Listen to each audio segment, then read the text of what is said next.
Bonjour Jean-Pierre, troisième édition du CIM historique. On se retrouve à Bayonne cette fois-ci, chez un de nos partenaires. Bonjour Hélène, oui effectivement, merci de nous suivre encore sur cette troisième édition. On est chez Cache Vin, notre nouveau partenaire pour cette année qui nous accompagne. Eh bien écoute, on va aller le voir si tu veux. Ils sont super et ils ont une gamme de produits pour lesquels on a une affection particulière. Donc eh bien, on va visiter les lieux. Allez, on rentre. Cache Vin, ça existe depuis plus de 20 ans aujourd'hui, 10 ans ici sur Bayonne. Alors on est caviste, ouvert aux particuliers, aux professionnels également.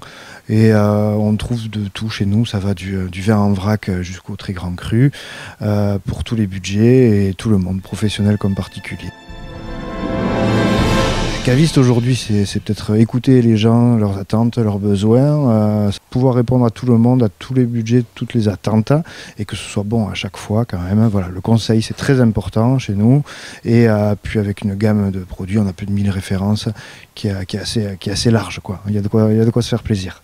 Bon, ça veut dire que quand on est caviste, on est amoureux du vin ? Oui, complètement. Il faut être épicurien, de toute façon, on vend bien ce que l'on aime en général, et faut avoir comme but de faire plaisir. C'est hyper important. C'est ça qui fait, je pense, un bon caviste d'abord. Est-ce qu'il y a des vins, entre guillemets, à la mode ? Oui, il y a des phénomènes de mode. Aujourd'hui, ça va être les vins bio, les vins nature, ce qui va avec les mouvements de pensée actuels, mais c'est très bien. Donc ça permet d'être en perpétuelle évolution dans son métier, de connaître des nouvelles choses, de goûter des nouvelles choses aussi et des nouvelles manières de faire. Le profil au Pays Basque, on va avoir tendance à se diriger vers des vins sud-ouest ou pas ? Pas nécessairement, hein.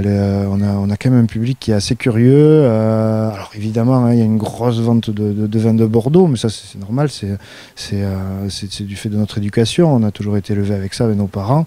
Mais il y a une grosse curiosité aussi, et évidemment les vins du sud-ouest, parce qu'on a des très beaux terroirs ici dans le sud-ouest, avec des rapports prix-plaisir qui sont très intéressants encore, hein. Alors encore un peu méconnus des fois, mais que ce soit sur les blancs et les rouges, sur le sud-ouest, on a quand même de très très belles choses, quoi. L'approche du vin a changé quand même ces dernières années. On parle maintenant de vin qu'on déguste, de vin de copains, on parle de vin d'apéritif. Il y a eu une évolution aussi par rapport à tout ça. Oui, il y a la bouteille plaisir, la bouteille de copain, parce que ça se fait aussi à l'apéro, chose qui se faisait moins avant, et beaucoup de consommation à l'apéritif, que ce soit des blancs secs, des rouges, des blancs doux. Donc on peut effectivement se faire plaisir et varier avec les apéritifs dînatoires, les repas, voilà. On va revenir bien évidemment à ce rallye, à cet historique avec la mise en place d'une bouteille un petit peu originale, parce que vous vinifiez, vous. Oui, voilà. Alors, on s'est vu avec Jean-Pierre là-dessus, donc on a un projet amical et familial du côté de Jurançon en fait.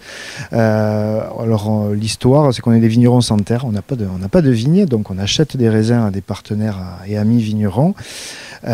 Qui ont un cahier des charges, et nous de notre côté nous vinifions de A à Z avec Simon Forgue, qui est le tenant du projet, qui était l'ancien maître de chai du château Montus à Madiran, et du coup on a toujours eu ce projet de pouvoir vinifier entre amis et famille, et du coup on a pu sortir ces vins.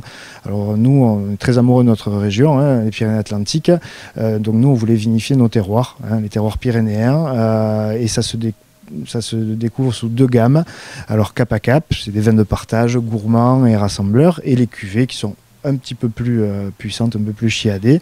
Voilà, la société s'appelle les Vignobles de Pyrénaïa, et Jean-Pierre pensait que ces vins d'ailleurs illustraient bien le projet, donc cap à cap, je pense que ça peut bien marcher pour un rallye des cimes. Et voilà, donc c'est des vins de copains dont vous parliez tout à l'heure, assez rassembleurs sur la gourmandise, le partage, et donc on a pu réaliser une belle étiquette et un joli projet ensemble. Bon, alors justement, on va parler de ce domaine. Quels sont les cépages ? Alors, ils vont être assez variés. Donc la gamme Cap à Cap, on est en vin de France pour avoir une liberté au niveau des assemblages et des cépages. Sur le rouge, par exemple, qu'on a pu utiliser pour la cuvée des cimes, c'est un merlot.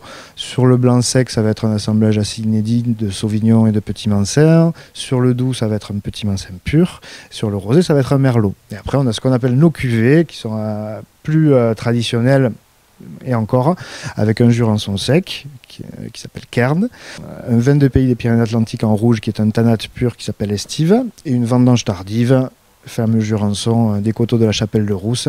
Et on a un petit ovni qui s'appelle Dahu, qui est un assemblage de vionniers et de petits mancins, qui est un peu un ovni chez nous, qui réunit deux terroirs très très différents.